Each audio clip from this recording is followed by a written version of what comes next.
in this question we have to evaluate the limit of root n plus 1 plus root n plus 2 plus root n plus 3 and so on root 2n divided by n upon root 10 when n tends to infinity. So first we write here this can be written as root of n plus 1 divided by root n plus root of n plus 2 divided by root n plus root of n plus 3 divided by root n plus and so on this root 2n divided by root 10, and this one on n can be written as this one upon. So the above sequence can be also written as this one. Now this can be also written as root of n plus 1 divided by n plus root of n plus 2 divided by n plus root of n plus 3 divided by n plus and so on plus root of 2n divided by n multiplied by 1 upon. So this can be also written as root of n by n plus 1 by n. Similarly, root of n by n plus 2 by n plus similarly n by n plus 3 by n plus and so on. This can be written as 2n can be written as n by n plus n by n multiplied by 1 upon n. Now this can be also written as this n is cancelled by this one, so here is 1 plus 1 upon n. This n is cancelled by this one, so here is root of 1 plus 2 by n. Here this n is cancelled out, so here this is 1 plus 3 upon n plus and so on. Here this n is cancelled by this one, so this is 1 plus n upon n multiplied by 1 upon n. Now we find out general term, that is rth term of this sequence. So rth term of this sequence can be written as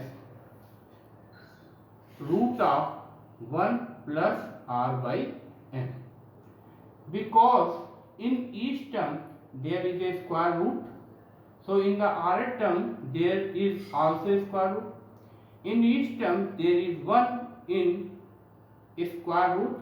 So in the rth term there is 1 in the square root. In the rth term, in each term there is, in the first term this is 1 by n, in the second term this is 2 by n, in the third term this is 3 by n, in the last term this is n by n. So in the rth term there will be r by n, because when we put here r equal to 1 we get 1 plus 1 upon n. When we put here r equal to 2 we get 1 plus 2 by n. When we put r equal to 3 we get 1 plus 3 by n. When we put here r equal to n, so we get square root of 1 plus n by n. And this 1 upon n multiplied in each term. So here this 1 upon n also multiplied in the rth term. So rth term of this sequence can be written as sigma r going from 1 to n square root of 1 plus r by n multiplied by 1 upon n. This is the compact form of this sequence. So this is the rth term and this is the compact form of this sequence. Now we know that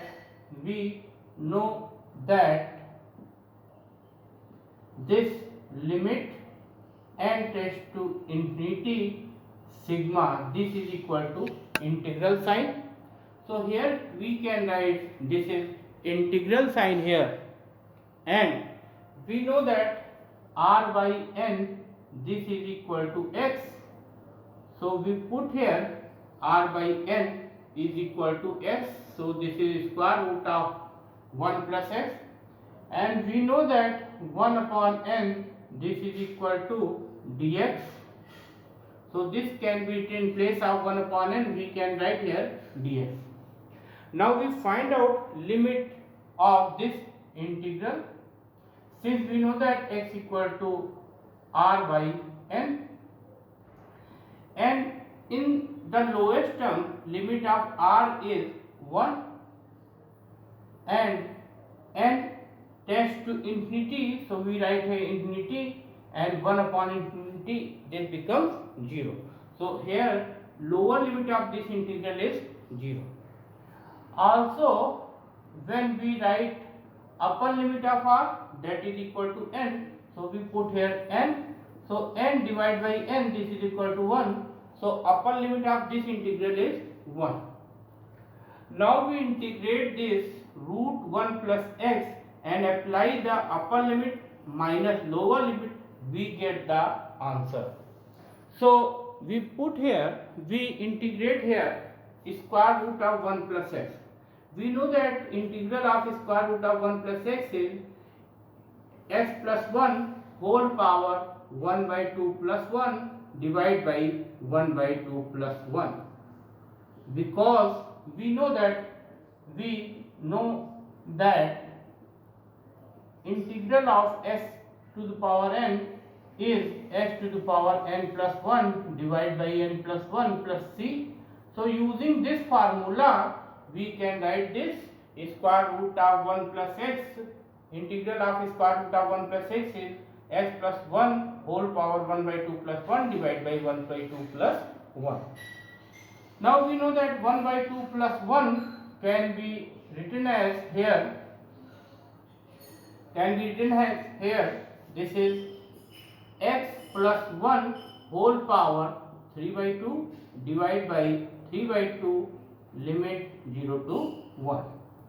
So we can write here x plus 1 whole power 3 by 2 and 3 by 2, this 3 by 2 in the denominator, so 2 goes in the numerator, so this can be written as 2 by 3 and the limit is here 0 to 1.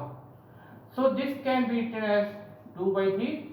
Now applying here first upper limit in place of x, so this is 1 plus 1 whole power 3 by 2 minus, in place of x we put here lower limit, that is 0, so 0 plus 1 whole power 3 by 2.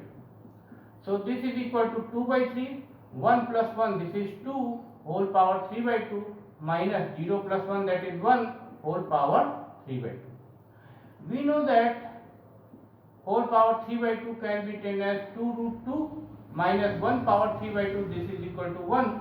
So the answer of the limit of root n plus 1 plus root n plus 2 plus root n plus 3 and so on plus root n divided by n root n when n tends to infinity is 2 by 3 2 root 2 minus 1. Thank you.